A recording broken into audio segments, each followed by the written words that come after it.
महेश्वर का ब्रह्मा और विष्णु को अपने निष्कल और सकल स्वरूप का परिचय देते हुए लिंग पूजन का महत्व बताना। नंदिकेश्वर कहते हैं, तदंतर वे दोनों ब्रह्मा और विष्णु भगवान शंकर को प्रणाम करके दोनों हाथ जोड़कर उनके दाएं बाएं भाग में चुपचाप खड़े हो गए। फिर उन्होंने वहां साक्षात प्रकट पूजनीय महेश्वर जी को श्रेष्ठ आसन पर स्थापित करके पवित्र पूजन वस्तुओं द्वारा उनका पूजन किया।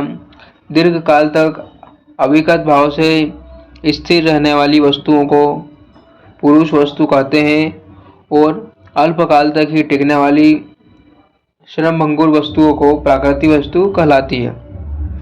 इस तरह वस्तु के ये दो भेद जानने चाहिए। किन पुरुष वस्तुओं से उन्होंने भगवान शिव का पूजन किया, यह बताया जाता है।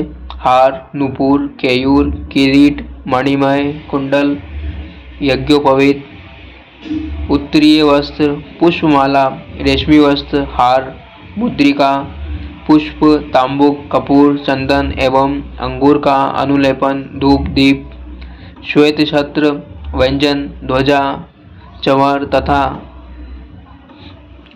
अन्यान्य दिव्य उपहार द्वारा जिनका वैभव वाणी और मानन पहुँचने से परे था, जो केवल पशुपति परमात्मा के ही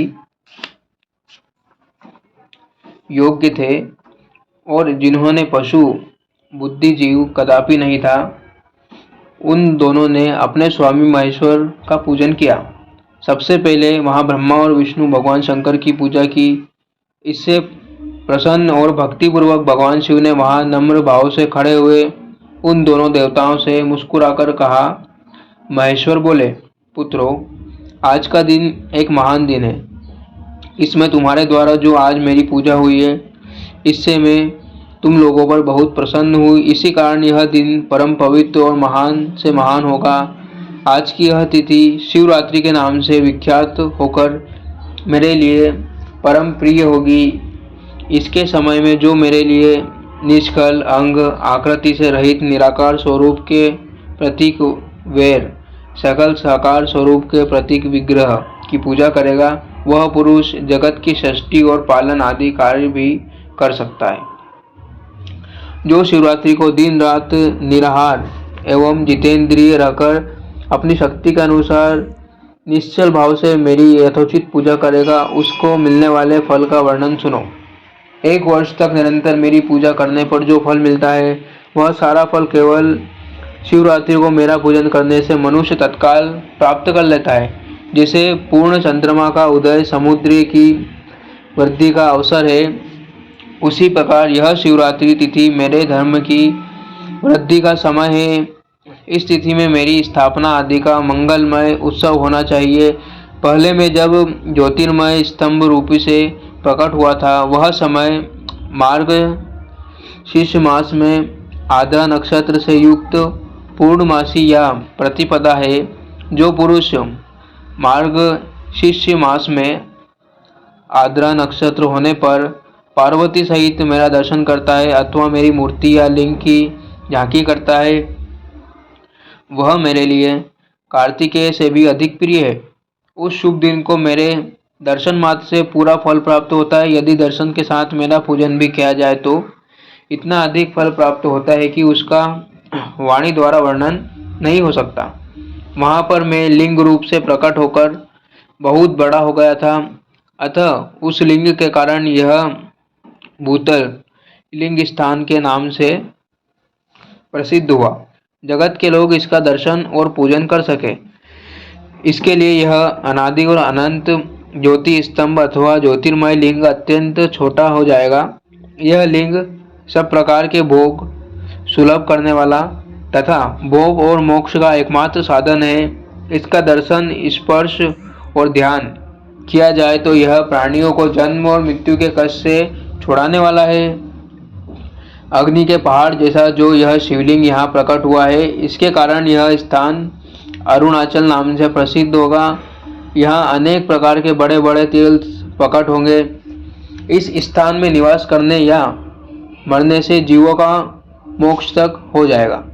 मेरे 2 रूप हैं, सकल और निष्कल। दूसरे किसी के ऐसे रूप नहीं है।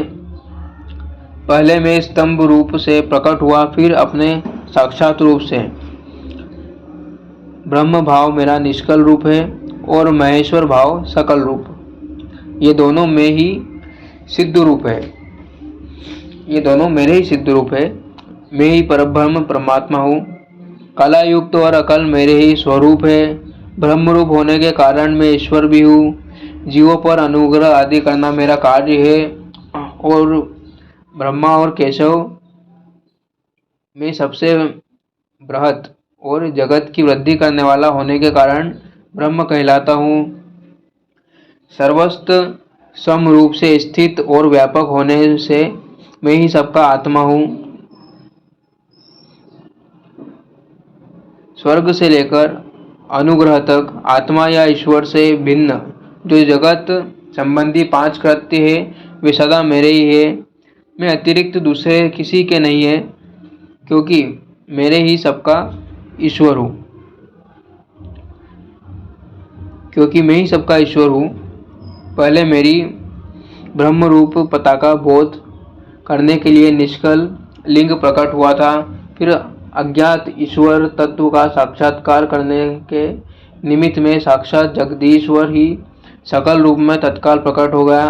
अतः मुझमें जो ईश्वर है उसे ही मेरा सकल रूप जानना चाहिए, तथा जो यह मेरा निष्कल स्तंभ है वह मेरे ब्रह्म स्वरूप का बोध कराने वाला है।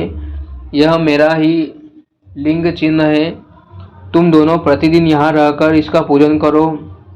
यह मेरा ही स्वरूप है और मेरे सामीप्य की प्राप्ति करने वाला है। लिंग और लिंग में नित्य अभेद होने के कारण मेरे इस लिंग का महान पुरुषों को भी पूजन करना चाहिए। मेरे एक लिंग की स्थापना करके यह फल बताया गया है कि उपासक को मेरी समानता की प्राप्ति हो जाती है।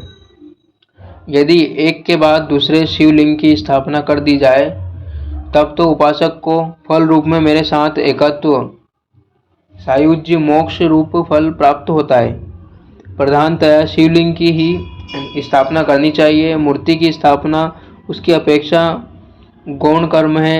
शिवलिंग के अभाव में सब ओर से स्वैर मूर्ति युक्त होने पर भी वह स्थान क्षेत्र नहीं कहलाता।